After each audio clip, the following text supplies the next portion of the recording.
প্রিয় শিক্ষার্থীরা, তোমাদের কাছে আজকে আবার নতুন একটা ইংলিশ টিউটোরিয়াল নিয়ে হাজির। আজকে তোমাদেরকে দেখাবো আমি ইংলিশের একটা সামারি দিয়ে আমরা কীভাবে 10টা সামারি লিখতে পারি। আজকে তোমাদের একটা নিয়ম দেখালে আশা করি তোমরা এই নিয়ম দিয়ে একটা না 10টা পারবা ইনশাআল্লাহ।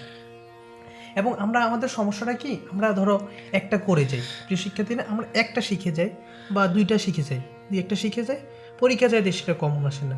এখন আমরা কি করতে পারি, পরবর্তীতে আমরা এই সামারিটা কী করতে হয়, সেরে দিয়ে আসতে হয়। আর আমাদের সামারিটা কিন্তু অনেক মার্ক। সেবিতে আমি তোমাদের কথা চিন্তা করলাম যে আমরা কিভাবে একটা সামারি শিখে 10টা সামারি বা 20টা সামারি অ্যান্সার করতে পারি যদি আমাদের পরীক্ষা কমন না আসে। আজকে তোমাদের সেটাই দেখিয়ে দিব ইনশাল্লাহ, দেখতে থাকো। এবং তোমরা কেউ স্কিপ করবে না, ভিডিওটা সুন্দর করে দেখো, ক্লাসটি দেখলে বুঝতে পারবো একটা সামারি দিয়ে আমরা অনেকগুলো সামারি লিখতে পারবো। সামারি দেখো, আমি উপর দিয়ে লিখছি summary. This is the passage which has been discussed about topic. তোমরা প্রথম কি কষ্ট করে এই ভিডিওটির জন্য প্রথম এটা লিখবা যে this is the passage which has been discussed about topic. যে এটাই আসুক, তোমাদের সেইটা লক্ষ্য না, তোমাদের কথা হলো তুমি যে লাইনটা মুখস্থ করেছো সেটা তুমি লিখবা। তারপরেটা হলো হি বা সি।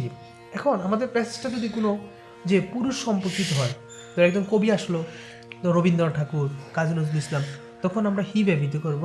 যখন আমরা দেখব যে কোনোটা মহিলা আসে, ধরো বেগম রোকেয়া, যে কোনো এ টু জেড যে কোনো মহিলা হলে সেখানে সি বসাবো।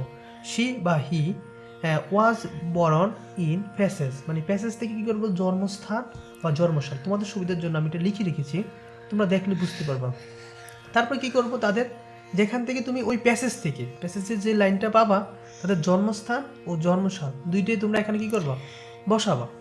তারপর কি করবা, তোমার ওই যে প্যাসেজ থেকে তুমি কয়েকটা লাইন, মানে মেন পয়েন্ট, মানে তোমার মেন পয়েন্টগুলো কী করবা, তুমি আগে একটু ডিসাইড করবা যে কোন লাইনগুলো লিখতে পারো। মেন ঠিক আছে, মেনগুলো লাইনগুলো কী করবো, কষ্ট করে মাঝখান দিয়ে 2-4 লাইন লিখে দিবি। 2 হতে কয় লাইন, 4 লাইন লিখবো মাঝখান দিয়ে। লিখার পরে তারপরে কী করবো, আমার ফলো আপ, আমার স্টেপটা দেখো। তারপর আমি কী করবো, যে এই যে আমি লিখছি, we have learned a lot of things by reading the passage. মানে অর্থাৎ হলো আমি এই প্যাসেজ থেকে কী শিখতে পারলাম, মানে আমি যা শিখতে পারলাম তা আমার শিক্ষা জীবনে কী হলো, উপকৃত হলো, মানে প্যাসেজ থেকে আমি ভালো কিছু শিখতে পারলাম। এখানে অ্যান্ড শোরটা যদি কোনো পুরুষ সম্পর্কিত লেখো, পুরুষ, তাহলে এখানে হ্যাজ ব্যবহৃত করবা। আর কোনো মহিলা বা নারী সম্পর্কিত হলে তখন এটা হার বসাবা। ঠিক আছে, বসানোর পরে লিখবা আইডিয়াল, মানে আমি তাকে কী ভাবলাম, আইডিয়াল ভাবলাম ইন আওয়ার প্র্যাকটিক্যাল লাইফ। তা আমি এই গল্প থেকে আমি তা অ্যাপ্লাই করি, মানে এই সামারিটা আমি কী করলাম, অ্যাপ্লাই করে আমার কী হলো, প্র্যাকটিক্যাল জীবনে, মানে ব্যবহারিক জীবনে কী হলো, কার্যকারিতা হলো বা উপকারিতা হলো, মানে অ্যাপ্লাই করে আমি তা বুঝতে পারলাম। প্রিয় শিক্ষার্থীরা, তোমরা যদি এটা ভালো করে ফলো আপ করো, আশা করি তোমাদের যত কোশ্চেন আছে মানে সামারি নিয়ে, আমি আশা করি কোনো শিক্ষক এই প্যাসেজ দেখার পরে তুমি যদি 10ও না পাও, কমপক্ষে তুমি 8 পাবা। ঠিক আছে প্রিয় শিক্ষার্থীরা, তোমরা সবাই এটা ভালো করে শেখার চেষ্টা করবা, সাবস্ক্রাইব করে দিবা পরবর্তী ভিডিও যেতে তোমাদের কাছে কোনো সমস্যা না হয়। সবাই ভালো থেকো, শুভকামনা।